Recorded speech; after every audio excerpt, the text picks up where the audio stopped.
로마서 1장 시작하면서요. 1절에서 17절은 로마서의 서론이었습니다. 그래서 거기서 바울이 자신을 소개하였습니다. 나는 예수 그리스도의 종이다 그렇게 소개하였고요. 또 로마 성도들을 향하여서 내가 얼마나 너희들을 보고 싶어 하였는가에 대한 마음을 적었습니다. 그러나 갈 수가 없었다. 일이 진행이 안 되었다. 그런 아쉬움을 또한 표현하였고요. 더불어서 바울은 자신이 가지고 있는 복음을 총론적으로 이야기하였습니다. 그 복음은 부끄럽지 않은 복음이었습니다. 그리고 바울이 늘 그렇게 복음의 사도로 당당하기만 했을까요? 그 삶 가운데 그렇지 않았을 것입니다. 인간적으로 바라보면 바울의 인생은 참 쉽지 않았고요. 고난이 많았습니다. 전도의 여행을 시작하여 3차에 걸친 전도여행을 진행하면서도 그는 늘 어려움을 많이 당했습니다. 그래서 강도의 유혹을 만나고 때로는 모함과 오해를 받아서 또 감옥에 갇히기도 하고 매를 맞기도 하고 굶는 것은 예산일이고 그런 어려움을 많이 겪었습니다. 또 바울은 이방인의 사도로 선택을 받았지만 그러나 그것을 인정해주지 않는 사람들도 있었습니다. 예수님과 함께 삶을 보낸 사람이 사도지 어떻게 네가 사도라고 이야기할 수 있느냐 이렇게 바울을 공격한 사람들도 있었습니다. 그렇기 때문에 바울이 정말 나의 인생은 복음 안에서 늘 행복하고 정말 좋다 이런 삶을 살지는 못했을 것입니다. 그럼에도 불구하고 바울은 나는 이 복음으로 인한 이 인생을 나는 부끄러워하지 아니한다. 나는 복음을 부끄러워하지 아니한다. 그렇게 이야기했던 것이고요. 또 하나 바울이 이야기했던 복음은 이 복음은 모든 믿는 사람에게 구원을 주시는 능력이 된다. 그렇게 이야기했습니다. 그래서 유대인뿐 아니라 이방인에게도 하나님께서 구원을 주신다. 이런 복음을 소개하였습니다. 그리고 나서 이제 지난주에 우리가 말씀을 나눈 것처럼 이 복음의 내용을 시작하는데 그 내용은 죄에 대한 인식으로 시작하였습니다. 그래서 1장 18절부터 마지막 절까지를 통해서는 하나님을 부인하는 사람들이 어떤 죄를 짓는지 그들의 심판이 어떤 것인지에 대해서 바울이 설명하였습니다. 이들은 아마도 굳이 나누자면 이방인에 해당한다고 이야기할 수 있을 것입니다.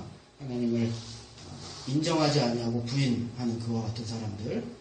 그래서 하나님께서 그들의 죄대로 내버려 두시고 그들이 그래서 각종 죄를 짓게 되는 그런 모습을 통하여 그들이 죽음에 해당하는 사형에 해당하는 심판을 받게 되었다. 그렇게 1장 마지막 절에 기록하고 있었고요. 이제 오늘 우리가 함께 나눌 그 내용은 자기를 선하다고 생각하며 회개하지 아니하는 그와 같은 사람들의 죄에 대해서 바울은 이야기하고 있습니다. 이렇게 쭉 이야기하면서 결국은 이제 2장 거쳐서 3장까지 이런 인간의 죄의 모습을 바울은 지적하고 있는 것입니다. 그래서 3장 마지막 부분에 가면 결론적으로 그래서 세상에 의인은 하나도 없다. 그런 결론을 3장 23절에 가서 이제 내리게 되는 것입니다. 그리고 나서 이제 로마서 4장부터 8장까지 걸쳐서 바울은 이 죄인을 그런 하나님께서 어떻게 사랑하시고 어떻게 구원하시는지에 대하여서 4장, 5장, 6장, 7장, 8장에 걸쳐서 설명하게 됩니다.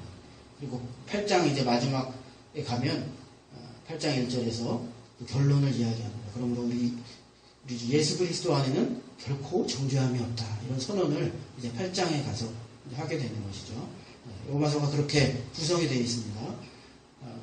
그리고 9장부터 11장까지는 이것은 바울이 유대인으로서 자신의 동족인 그 이스라엘 민족, 유대인을 향한 그러한 안타까운 마음, 그들이 또한 하나님을 믿고 예수 그리스도를 영접하여 구원받기를 원하는 그 바울의 그 어떻게 보면 동족에 대한 이스라엘 민족에 대한 사랑이 담긴 그런 내용이 어떻게 보면 이렇게 추가적으로 9장부터 11장까지는 담겨 있습니다.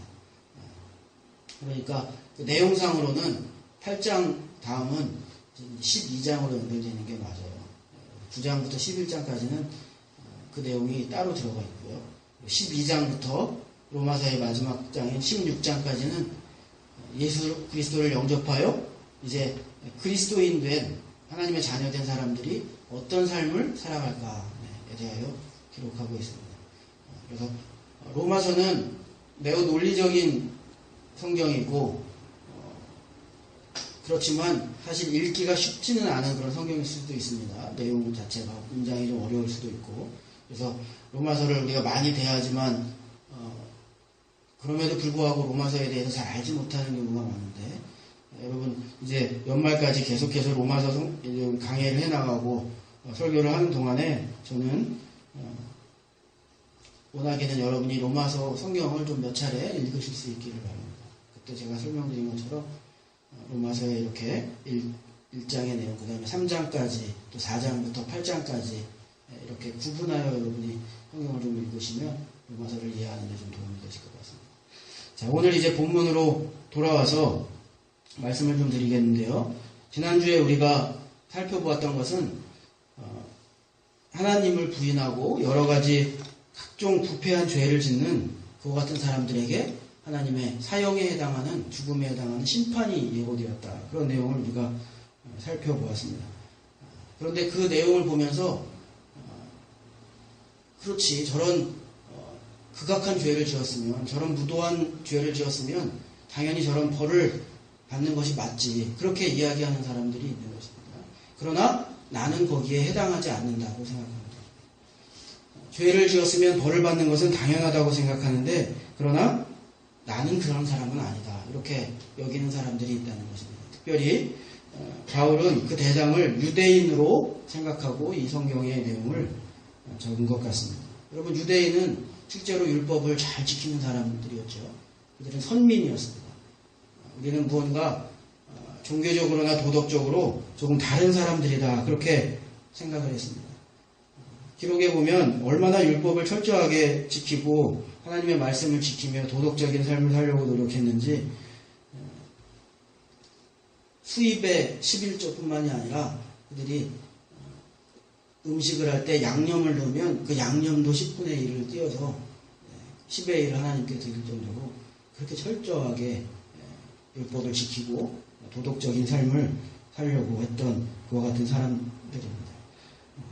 여러분 그러니까 그런 말 할 만한 것이죠. 저런 사람들 벌을 받는 것은 당연하지만 그러나 우리는 조금 다른 사람들이다. 나는 좀 다른 사람들이다. 내가 저런 범죄로 인하여 나는 거기에 해당하는 것은 아닐 것이다. 이렇게 생각하는 것이 어떻게 보면 당연한 것 같습니다. 우리 주변에도 사실 그런 분들이 있는 것 같습니다. 너무나 반듯하고 정말 모범적으로 살아가지고요. 정말 죄를 전혀 지을 것 같지 않은 그런 사람들도 우리 주변에도 있습니다. 그런데 그런 사람들을 향해서 오늘 성경을 보면 바울이 뭐라고 했냐면요. 너희는 너희 스스로를 선하게 생각하고 너희들은 너희를 옳게 생각하여서 너희들 스스로에 대하여서는 잘못이 없다고 이야기하고 그 기준으로 다른 사람들을 판단하는데 그러나 사실 그 죄를 짓는 사람들이나 네가 판단하는 사람들이나 너나 사실은 다른 게 없다. 바울이 그렇게 이야기하고 있는 것입니다. 그러므로 네가 그렇게 판단하고 정죄하는 것으로 너도 똑같은 판단을 받을 것이다. 바울이 그렇게 오늘 우리가 읽은 1절 말씀을 보면 그렇게 선언하고 있는 것입니다. 1절 말씀 다시 한번 보시겠습니다. 그러므로 남을 판단하는 사람아 누구를 막론하고 내가 핑계하지 못할 것은 남을 판단하는 것으로 내가 너를 정죄함이니 판단하는 내가 같은 일을 행함이라. 바울은 이야기하기를 너는 아니라고 이야기하지만 너는 다르다고 이야기하지만 그래서 다른 사람들을 판단하지만 사실은 너도 같다. 그러므로 네가 판단하는 그것으로 너도 똑같은 정죄를 받을 것이다. 핑계할 수 없다. 그렇게 이야기한 것입니다. 여러분 이 바울의 선언에 대해서 이 사람들은 사실 동의하기는 쉽지 않을 것입니다. 내가 완전하지는 않지. 내가 완전히 하나님 앞에서 의로운 사람은 아닐 수 있지. 그러나 그렇다고 해서 내가 저 정도 죄를 짓는 사람과 나를 같다고 이야기할 수 있는가? 거기에는 아마 동의하지 못할 그와 같은 사람들이 있을 것입니다. 나도 조금씩 죄를 짓지. 그러나 어떻게 저런 죄를 짓는 사람들과 나를 같다고 이야기할 수 있는가? 그렇게 생각하는 사람들이 있을 것입니다. 유대인들이 아마 그렇게 생각했을 것입니다. 여러분, 우리 그리스도인들 가운데에서도 사실 그럴 수 있는 것이죠. 우리가 하나님 앞에 고백하며 기도할 때는 하나님, 우리는 정말 죄인입니다. 그렇게 우리가 하나님께 고백합니다. 우리는 돌이킬 수 없는 죄인입니다. 하나님께서 구원하시지 아니하시면 정말 우리는 살 수 없는 그런 죄인입니다. 우리는 그렇게 사실은 고백하죠.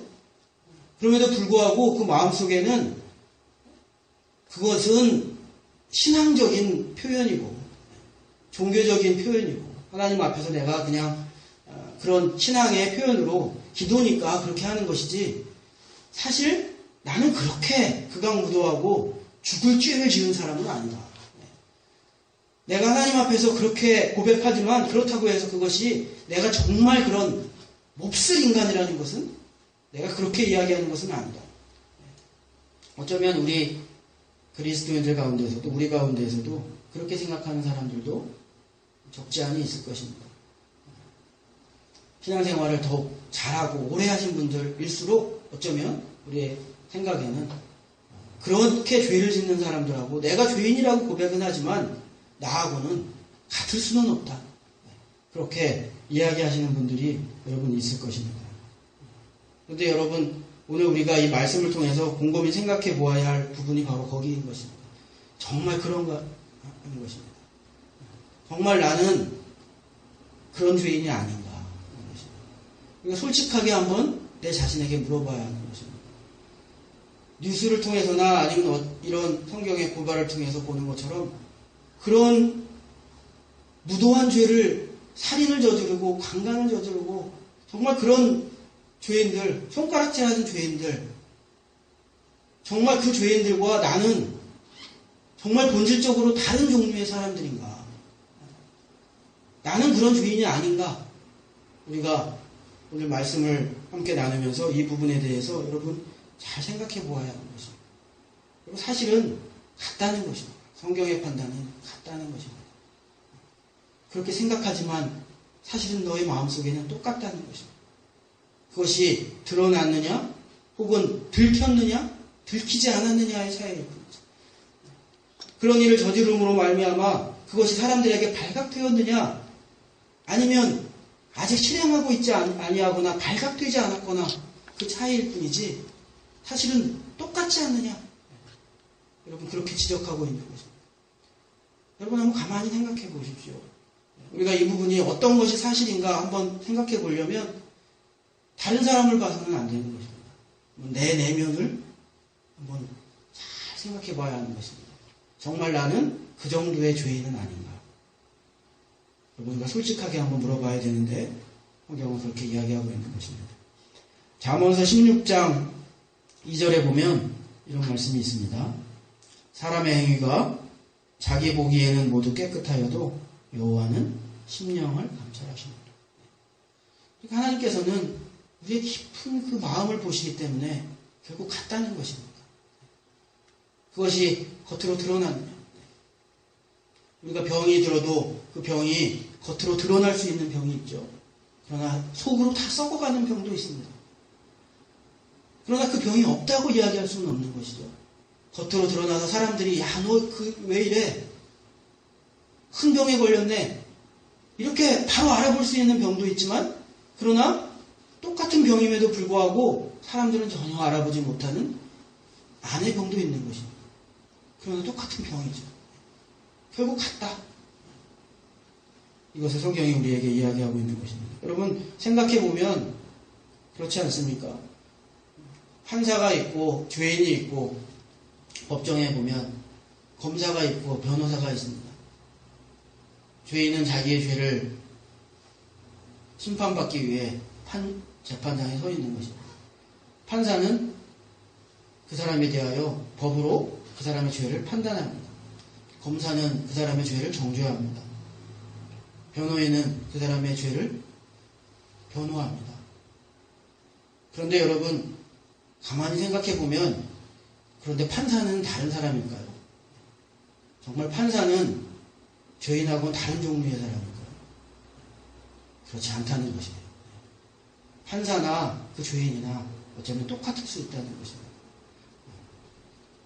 여러분, 우리가 사회에 이런 판사들이나 의사들이나 저명한 사람들 또는 종교인이나 전혀 그런 문제를 저지를 것 같지 않은 사람들, 늘 고귀하고 고결한 그런 생각만을 할 것 같은 사람들이 똑같은 범죄를 저지르는 것을 우리가 보게 되지 않습니까? 그러니까 판사가 있고 죄인이 있다고 해서 죄인은 그저 죄인이고 판사는 다른 종류의 사람은 어쩌면 아닌 것입니다. 제가 예전에 보았던 그 단편 영화가 하나 있는데요. 그 단편 영화는 무엇이냐면 이제 이런 인간의 이중성을 고발하는 그런 단편 영화였던 것으로 제가 기억을 합니다. 사회의 교수와 또 변호사와 이런 사람들이 패널로 나와가지고 쭉 토론을 하는 것이에요. 어떤 토론을 하냐면 이 사회의 이런 문제점에 대해서, 이런 범죄가 늘어나고 이런 사회가 이렇게 악해지는 것에 대해서 쭉 논의를 하고 그러는 것입니다. 참 이러면 안 될 텐데 이렇게 이야기를 한 것입니다. 점잖게 이야기를 한 것입니다. 그러고 나서 영화는 뭘 추적하냐 하면요, 그 사람들의 삶을 이제 카메라가 쫓아가는 것이에요. 거기서 그 사람들이 모여가지고 그렇게 이야기를 하고 나서 그 다음 이제 그들이 삶을 어떻게 살아가고 있는지 그 카메라가 그 사람들을 쫓아가고 있는 거예요. 그런데 그렇게 고결하고 점잖게 이야기했던 사람이 아침마다 남의 집 앞에서 우유를 훔치고 있는 거예요. 네. 조깅을 하다가 그 우유 예전에는 많이 그렇게 매달아 놨잖아요. 바구니에. 그리고 그 우유를 그렇게 훔쳐서 마시는 거예요. 또 어떤 사람은 그렇게 점잖은 줄 알았는데 그 여자들 몰래 카메라를 그렇게 사진을 이렇게 찍고 있는 거예요. 그 영화가 그것을 고발하고 있는 것입니다. 여러분, 다르지 않은 것입니다. 여러분도 여러분의 삶을 카메라가 계속 쫓아간다고 생각해 보세요. 당당할 수 있겠습니까? 당당한 사람이 없는. 죄인이나 사실은 판사나 그곳에서는 한 사람은 판단하고 있고 한 사람은 죄를 받게 되어 있지만 사실 근본적으로 그 사람들은 같은 사람이라는 것입니다. 같은 죄인이다. 그것을 여러분 성경이 이야기하고 있는 것입니다. 그래서 오늘 성경을 통해서 우리가 보아야 할 것은요, 그것을 깨달아야 한다는 것입니다. 우리가 누구인지 깨달아야 한다는 것입니다. 그것을 깨닫는 것이 은혜라는 것입니다. 우리가 그렇게 판단할 수 있는, 나는 의로운 사람이라고, 나는 선한 사람이라고, 나는 그래도 어느 정도 괜찮은 사람이라고 그렇게 이야기할 수 있는 그런 존재가 아니라는 것입니다. 그것을 빨리 깨달으라는 것입니다. 나는 그런 멀쩡한 사람이 아니라는 것입니다. 여러분, 하나님께서 이스라엘 백성을 선택한 것이 그들이 무언가 선하거나 옳아서 그들이 무언가 나은 것이 있어서 이스라엘 백성을 선택한 것이 아니라는 것입니다. 오히려 그들은 부족한 민족이었어요. 별 볼 일 없는 그와 같은 민족이었어요. 그래서 하나님께서 이스라엘 민족을 자신의 민족으로 삼으셨다고 말하고 있습니다. 여러분, 신명기 7장 7절 말씀을 잠깐 보시면 이렇게 기록하고 있습니다. 여호와께서 너희를 기뻐하시고 너희를 선택함은 너희가 다른 민족보다 수요가 많기 때문이 아니냐.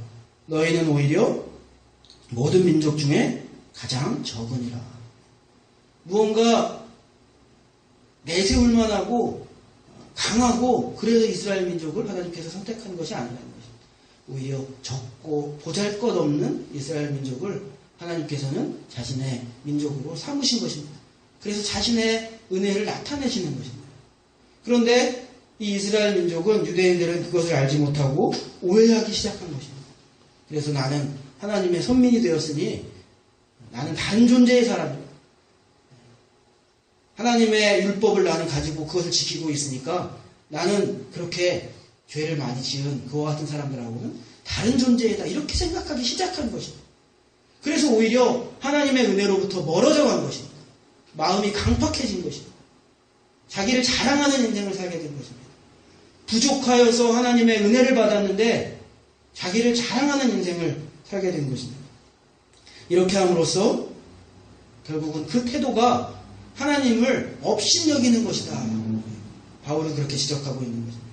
너희가 죄 가운데에서 하나님으로부터 건짐을 받았는데 이제는 그런 생각을 하지 아니하고 하나님께 당당하구나. 그러니 그것은 하나님을 업신여기는 것이다. 하나님을 모욕하는 것이다.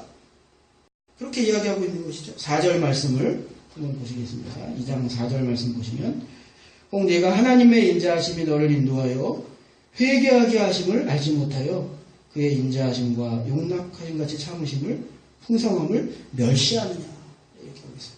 무슨 이야기입니까? 네가 하나님의 인자하심이 너를 인도하여 회개하게 하였는데 너는 보잘것없고 너는 똑같은 죄인이었는데 이스라엘 민족도 처음에는 이방인이었어요.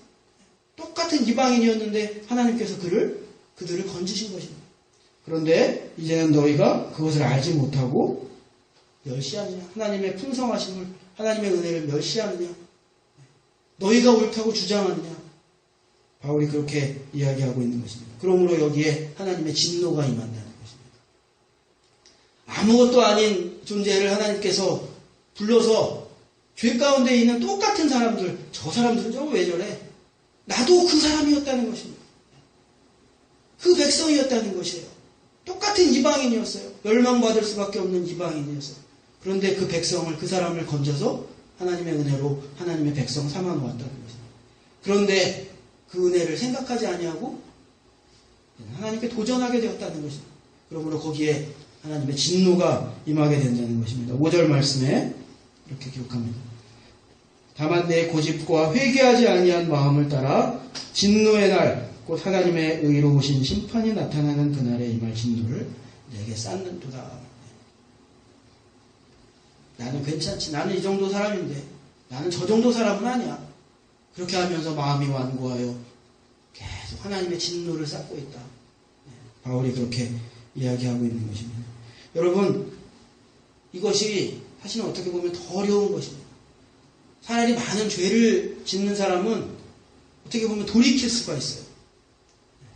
그런데 나는 그 정도 죄는 아니라고 생각하는 사람이 있어요. 나도 물론 완전하지는 않지만 그 정도 죄인은 아니라고 생각하는 거예요. 계속.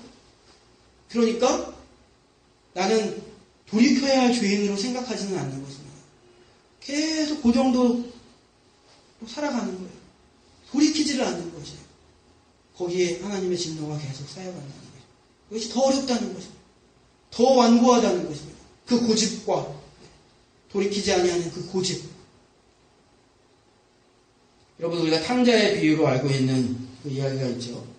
사실은 이 비유는 탕자의 비유라기보다는 아버지의 비유라고 이야기해 놨습니다. 아버지와 첫째 아들이 있고 둘째 아들이 있습니다. 첫째 아들은 좀 모범적인 아들이에요. 아빠가 시키는 거 잘하는 모범적인 아들이에요. 둘째 아들은 망나니였죠. 탕자입니다. 둘째 아들이 아버지에게 어차피 물려줄 재산이니까 내 재산 달라고 그렇게 떼를 썼죠. 그래서 그 둘째 아들이 집을 나갔습니다. 그래서 노름판에 가서 또 유곽에서 돈을 다 써버리고 이제 거지가 되었죠. 그리고 끝내 돼지들이나 먹는 그런 음식을 열매를 먹다가 결국 나중에 아버지에게로 돌아오게 되지 않습니까? 탕자의 이야기죠. 그런데 그 아들을 이 아버지는 동구밖까지 나가서 맞이합니다. 여러분, 그런데 그 다음 이야기가 뭐냐면 그 첫째 아들이 있어요. 첫째 아들은 불만인 거예요. 왜 저렇게 죄를 지은 저 아들을 저렇게 아버지께서는 다시 받아주시냐고. 그 죄에 대하여 책임을 물어야지 왜 아버지는 그것을 받아주시느냐. 이렇게 판단하고 있는 첫째 아들이 있었던 것입니다. 이 첫째 아들은 나는 저 녀석하고는, 저 동생하고는 나는 다르다고 생각합니다.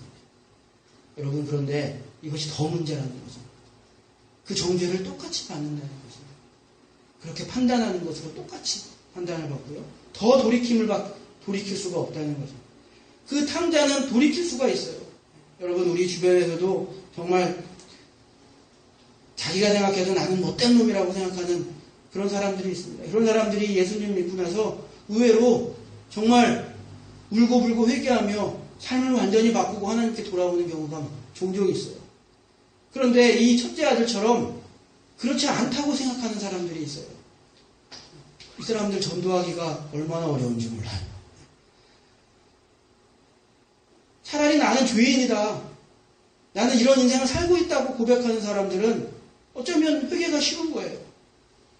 그러나 나는 괜찮은 인생을 살고 있다고 생각하는 사람들은 완고해요. 그래서 하나님의 음성이 잘 들리지 않는 것입니다. 이것이 더 문제인 것이고요. 오늘 본문에서 바울은 똑같은 죄인이다, 그러므로 너희들은 똑같은 죄인이다 라고 이야기하고 있는 것입니다. 여러분, 그러므로 우리가 생각하기를 내가 조금 도덕적으로 나은 것 같고 나는 그 정도 죄인은 아닌 것 같다고 해서 다른 사람으로 생각해서는 안 된다는 것입니다. 그렇게 판단하지 말아야 하는 것입니다. 12절 말씀을 한번 보도록 하겠습니다. 12절 말씀을 보면 이렇게 기록하고 있습니다. 무릇 율법 없이 범죄한 자는 또한 율법 없이 망하고 무릇 율법이 있고 범죄한 자는 율법으로 말미암아 심판을 받느니라. 결국 결과적으로는 똑같은 심판에 있다. 바울은 그렇게 여러분 이야기하고 있는 것입니다. 우리가 이것을 그래서 넘어가야, 우리가 이런 태도에서 탈출해야 하는 것입니다. 어떤 집사님이 철야기도 시간에, 예전에 철야기도를 많이 했죠. 철야기도 시간에 이렇게 기도를 하려고 보니까 장로님도 졸고 있고 권사님도 졸고 있고, 그래가지고 자기가 참 한심해가지고 기도를 그렇게 했다는 것입니다. 하나님, 저 장로님도 저렇게 졸고 있고 저 권사님도 저렇게 졸고 있으니까 하나님 얼마나 속상하세요. 기도를 했다는 것입니다. 그랬더니 하나님께서 그 집사에게, 야, 너 그렇게 흥분하면 너도 자. 그렇게 했다는 거예요. 똑같은 거예요. 똑같은. 우리가 이런 판단의 사람이 되지 말아야 한다는 것입니다. 중세에 우리가 그 성인으로 알려진 그 프란시스코 있죠. 프란시스라고도 이야기하는 청빈의 삶을 살았던 그 사람이 제자들을 데리고 40일 동안 금식 기도를 했다고 합니다. 그런데 39일 되는 그날에 젊은 제자 한 명이 그 허기를 참지 못하고 숟가락으로 수프를 한 숟가락 이렇게 떠먹었다고 합니다. 그랬더니 다른 제자들이 사람을 비난하고 노려보고, 지금 이제 하루만 더 기도하면 40일 금식기도 채우는 건데 너 때문에 망쳤다고 그렇게 공격하기 시작했다는 것입니다.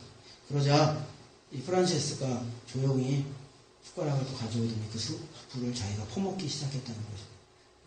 그러면서 하는 말이, 우리가 이렇게 기도하며 금식하는 것은 예수님을 닮기 위해서 하는 것인데 이렇게 서로를 공격하며 40일 금식 기도하는 것보다는 차라리 실컷 먹고 서로 사랑하는 것이 낫다. 그렇게 이야기했다는 것입니다. 여러분, 내가 조금 옳다고, 내가 조금 뭔가 나은 것 같다고 우리가 다른 사람이 아닌 것입니다. 그렇게 판단할 수 있는 사람이 아닌 것입니다. 똑같은 죄인인 것입니다. 똑같이 하나님의 은혜가 필요한 그와 같은 사람들인 것입니다. 여러분, 오늘 이 말씀 통하여서 우리가 우리의 삶을 되돌아볼 수 있기를 예수님의 이름으로 축복합니다. 그래서 우리가 예수님 앞에 조금 더 겸손할 수 있기를 바랍니다. 나는 그래도 이 정도는 하고 있다고 생각하였지만, 그러나 한 번 더 되돌아볼 수 있기를 바랍니다. 그래서 정말 우리가 하나님 앞에서 진노를 쌓는 그런 완고한 그와 같은 마음으로, 성품으로 우리가 살고 있지는 않은지, 그로 인해서 다른 사람들을 핍박하고 공격하고 비난하고 있지는 않은지, 그래서 하나님께서 오히려 싫어하는 그와 같은 행위를 하고 있지는 않은지. 여러분, 교회를 망가뜨리는 것은 방탕한 사람이 아닌 것입니다. 판단하는 사람이 교회를 분열시키고 교회를 무너뜨리는 것입니다. 죄를 짓는 사람이 교회를 무너뜨리는 것이 아닙니다. 죄를 짓는 사람이 하나님의 나라를 망가뜨리는 것이 아닙니다. 나는 옳다고 생각하여 비판하고 판단하는 사람이 하나님의 나라를 무너뜨리는 것입니다. 우리가 이것을 깊이 인식하고, 나도 죄인입니다. 하나님 나를 구원하여 주시옵소서. 이렇게 하나님 앞에 겸손하게 설 수 있는 저와 여러분 꼭 될 수 있기를 예수님의 이름으로 축복합니다. 네, 기도하겠습니다.